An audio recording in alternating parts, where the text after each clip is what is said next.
Arif teaching পয়েন্টের পক্ষ থেকে সকলকে স্বাগত। দশম শ্রেণীর ভৌত বিজ্ঞান বিষয়ের দ্বিতীয় ইউনিট টেস্ট পরীক্ষার জন্য কিছু গুরুত্বপূর্ণ প্রশ্ন।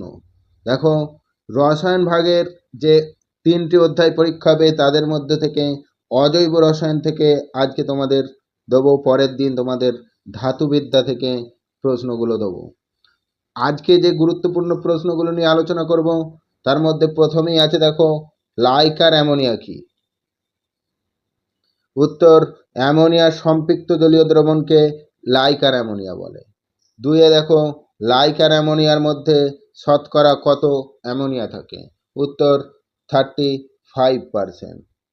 তারপরে 3 নম্বর কোশ্চেন, দেখো, অ্যামোনিয়াকে শনাক্ত করতে কি ব্যবহার করা হয়? উত্তর, নেসলার দ্রবণ। এরপর 3 নম্বর কোশ্চেন 4 নম্বর কোশ্চেনটি দেখো, কোন গ্যাসকে ক্ষারীয় বায়ু বলা হয়? উত্তর, অ্যামোনিয়া। তারপর দেখো 5 নম্বর কোশ্চেন, লাইকার অ্যামোনিয়ার আপেক্ষিক গুরুত্ব কত? উত্তর, 0.88। তারপরে 6 নম্বর কোশ্চেনটি দেখো, পচা ডিমের গন্ধযুক্ত একটি গ্যাসের নাম লেখো। উত্তর, H2S। দেখো, এই ভিডিওটি তোমরা স্কিপ না করে সম্পূর্ণ দেখে যাও। তোমরা এই ভিডিওর পুরো পিডিএফটা সম্পূর্ণ ফ্রিতে পেতে পারবে যদি স্কিপ না করে দেখতে থাকো। দেখো, এরপরে 7 নম্বর কোশ্চেন, ইউরিয়ার সংকেত লেখো। দেখো, ইউরিয়ার সংকেত CONH2 তার হোল 2। তারপরে 8 নম্বর কোশ্চেন দেখো, খুব গুরুত্বপূর্ণ, ক্রিপ যন্ত্রে প্রস্তুত করা হয় এমন একটি গ্যাসের নাম লেখো। উত্তর, H2S, H2O ও CO2। তারপর 9 নম্বর কোশ্চেন দেখো, অ্যামোনিয়া থেকে নাইট্রিক অ্যাসিড প্রস্তুতির পদ্ধতির নাম কি? উত্তর, অশোয়াল্ট পদ্ধতি। তারপর দেখো 10 নম্বরে, কোন অ্যাসিডকে মিউরিয়েটিক অ্যাসিড বলে? উত্তর, হাইড্রোক্লোরিক অ্যাসিড। তারপরে 11 নম্বর কোশ্চেন দেখো, হেবার পদ্ধতিতে কোন গ্যাস প্রস্তুত করা হয়? উত্তর, অ্যামোনিয়া।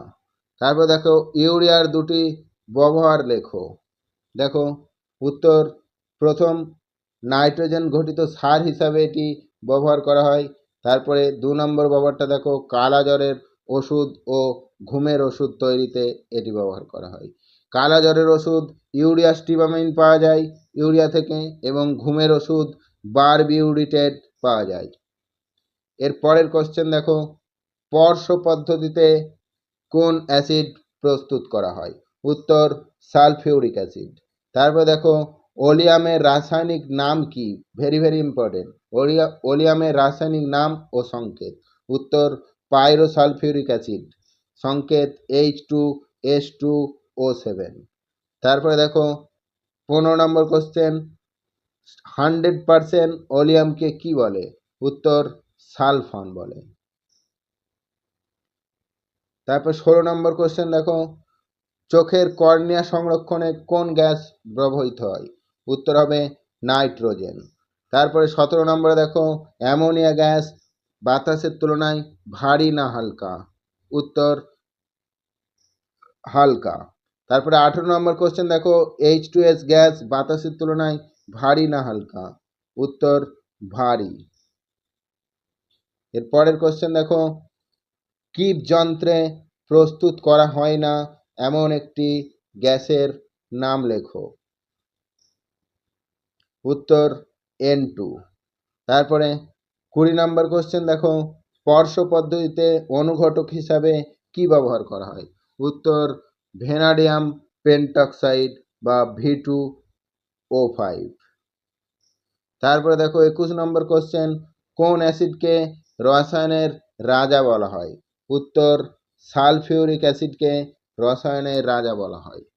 তারপরে দেখো, অয়েল অফ ভিট্রিয়াল নামে পরিচিত কোন অ্যাসিড?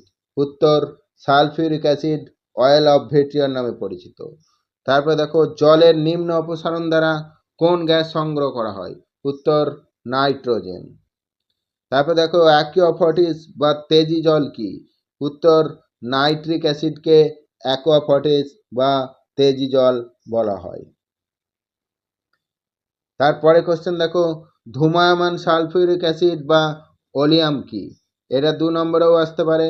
উত্তর দেখো, 98% গাঢ় H2SO4 এর মধ্যে অতিরিক্ত SO3 গ্যাস চালনা করলে গ্যাসটি H2SO4 দ্বারা শোষিত হয়ে যে হালকা বাদামি বর্ণের তরল পদার্থ তৈরি হয় তাকে ওলিয়াম বলে।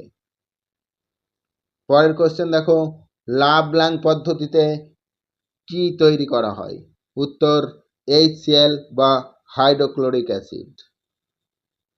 দেখো, ভিডিওটি যদি ভালো লাগে তোমরা অবশ্যই লাইক, কমেন্ট এবং শেয়ার করবে, এবং চ্যানেলে যদি নতুন হয়ে থাকো চ্যানেলটিকে অবশ্যই সাবস্ক্রাইব করে রাখবে।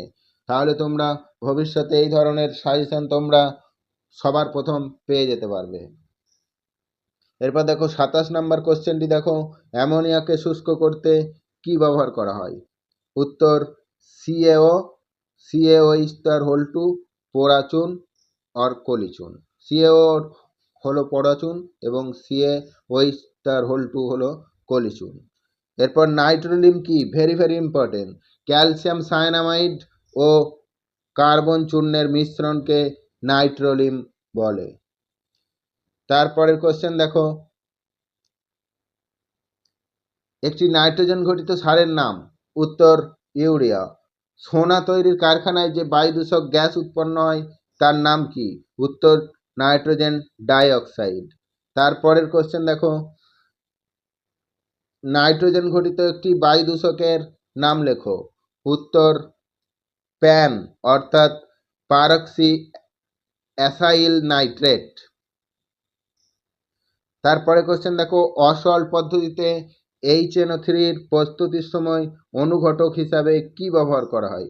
উত্তর প্ল্যাটিনাম তার জালি। তারপরের কোশ্চেন দেখো, H2S গ্যাস শুষ্ক করতে কি ব্যবহার করা হয়? উত্তর দেখো, ভ্যানাডিয়াম পেন্টক্সাইড V2O5। তারপরে H2S এর ক্ষার গ্রহিতা কত? উত্তর 2। পরের কোশ্চেন, অম্লরাজ কি? এটিও ভেরি ভেরি ইম্পর্টেন্ট। 3 আয়তন গাঢ় HCl এর সঙ্গে 1 আয়তন গাঢ় HNO3 মিশ্রণকে অম্লরাজ বলা হয়। এটি সোনা, প্ল্যাটিনাম প্রভৃতি ধাতু গলাতে কাজে লাগে। তারপর দেখো, নেসলার বিকারক কি? এটিও খুব গুরুত্বপূর্ণ কোশ্চেন। দেখো, পটাশিয়াম মার্কিউরিক আয়োডাইডের ক্ষারীয় দ্রবণকে নেসলার দ্রবণ বা নেসলার বিকারক বলে। এর সংকেত K2HgL4। এর পরের কোশ্চেনটিও খুবই গুরুত্বপূর্ণ, স্মেলিং সল্ট কি? উত্তর দেখো, অ্যামোনিয়াম কার্বনেট ও ক্যালসিয়াম হাইড্রক্সাইডের মিশ্রণকে স্মেলিং সল্ট বলা হয়। এটি সংজ্ঞাহীন ব্যক্তির সংজ্ঞা ফেরাতে অর্থাৎ জ্ঞান ফেরাতে সাহায্য করে। দেখো, এই ভিডিওটি সম্পূর্ণ ফ্রিতে PDF পাওয়ার জন্য তোমাদেরকে ডেসক্রিপশন বক্সে আমার টেলিগ্রাম চ্যানেলের লিঙ্ক আছে, সেখানে গিয়ে জয়েন হয়ে যাবে, তাহলেই তোমরা কিন্তু ফ্রিতে PDFটা পেয়ে যেতে পারবে। আমার টেলিগ্রাম চ্যানেলে সমস্ত PDF ডাউনলোড করে দেওয়া আছে, তোমরা সেখান থেকে ডাউনলোড করে নেবে। দেখো, এর পরের কোশ্চেনটিও খুব গুরুত্বপূর্ণ, বিলীয়মান রং কাকে বলে? উত্তর ফেনলফথলিন মিশ্রিত অ্যামোনিয়াম হাইড্রাইডের জলীয় দ্রবণকে বিলীয়মান দ্রবণ বলা হয়। এরপরে কোশ্চেন, রূপোর জিনিস পুরনো হলে কালো হয়ে যায় কেন? Very very important. দেখো, রূপোর জিনিস পুরানো হলে কালো হয়ে যায় তার কারণ দেখো, বায়ুতে উপস্থিত H2S ধীরে ধীরে রূপার সঙ্গে বিক্রিয়া করে সিলভার সালফাইডের কালো বর্ণের আস্তরণ সৃষ্টি করে, এই জন্য রূপার জিনিস কালো হয়ে যায়। অর্থাৎ কালো বর্ণের যে Ag2S সিলভার সালফাইড তৈরি হয়, সেই কারণেই রূপোর জিনিস কালো হয়ে যায়। এর পরের কোশ্চেন দেখো, অ্যামোনিয়া গ্যাস শুষ্ক করতে কি ব্যবহার করা হয়? না, অ্যামোনিয়া গ্যাস শুষ্ক করতে H2SO4 ব্যবহার করা হয় না কেন?